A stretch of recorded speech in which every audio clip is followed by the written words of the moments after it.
Most of us either know of a narcissist personally, or we have a friend who has a narcissist in their life. Some of us are related to one. Some of us have been married to one. And at some point, we've even suffered through narcissistic abuse without even realizing it. So here are 15 things that highly narcissistic people will do when they are not busy drawing attention to themselves. Number 1, they let their mask slip. They have very, very low self-esteem at the end of the day, but they mask it very, very well. And many present with a facade of high self-esteem, but this is often very fragile and dependent on external validation, meaning self-worth is deeply tied to how other people perceive them.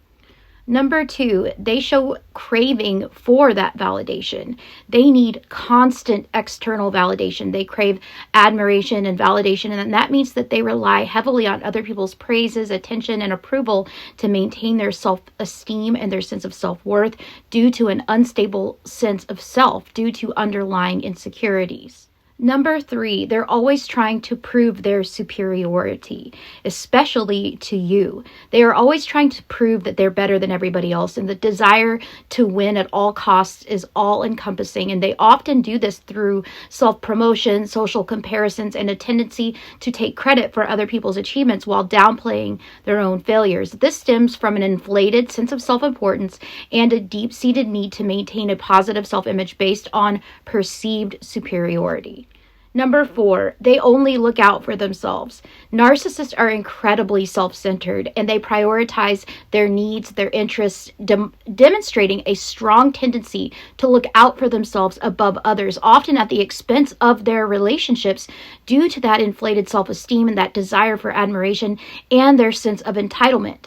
This behavior is usually characterized by self-enhancement, manipulation, and an all-around lack of empathy. Number 5, they have a one-track mind. They are very one-track minded. They can only see things from their perspective. This is black and white thinking. They tend to have significant difficulty with perspective taking, often neglecting to consider the feelings and perspectives of others. And when evaluating situations, they tend to focus on how events will impact their self-image and personal gain rather than considering the wider context of other people's perspectives. Number 6, they are very, very sensitive to criticism, hypersensitive to criticism. They feel insulted and criticized even when no insult or criticism was intended and are always on the defensive. So often reacting defensively and with strong negative emotions, even to mild negative feedback, as their inflated self-image is threatened by any perceived criticism, leading to behaviors such as anger at you, devaluing you, victim playing. And narcissists tend to become defensive, argumentative, or dismissive when confronted with criticism or the truth, even when it is presented constructively. Number 7, they are always the victim. They believe they are the innocent victims and that others are always the hostile perpetrators. Often they think they are innocent, even when presented with an evidence of wrongdoing.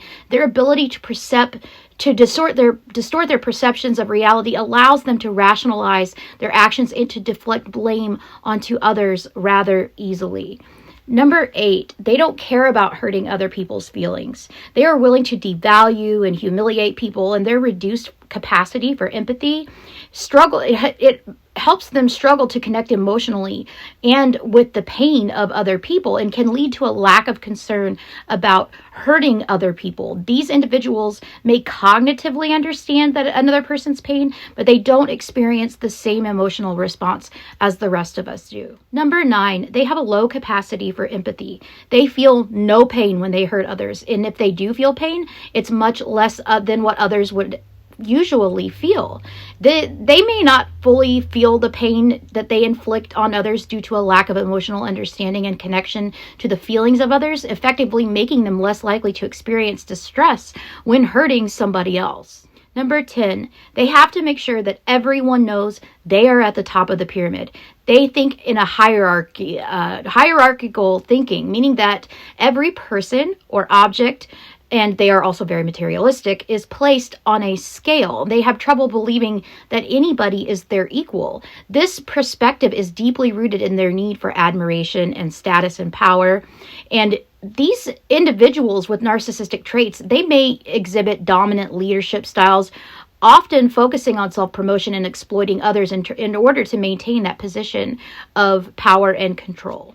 Number 11, their temper is unmatched. They have disproportionate anger. They get furious at things that other people would seem minor to other people. And their rage is characterized by explosive outbursts, verbal aggression, difficulty controlling anger, and it stems from a very deep-seated fear of exposure and a fragile sense of self-worth that relies heavily on external validation. Number 12, back to that black and white thinking. They don't see a gray area. They use extreme language, referring to others as perfect, the best, or the absolute worst, with nothing in between.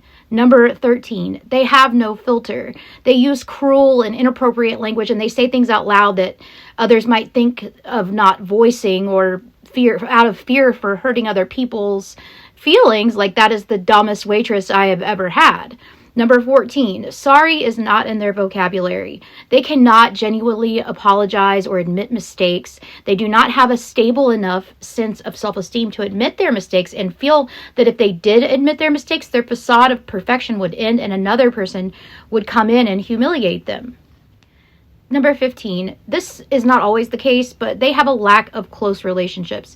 They have a very difficult time sustaining serious, intimate relationships. And now that you know what narcissistic behavior looks like, this is the key to understanding narcissists and their mental health.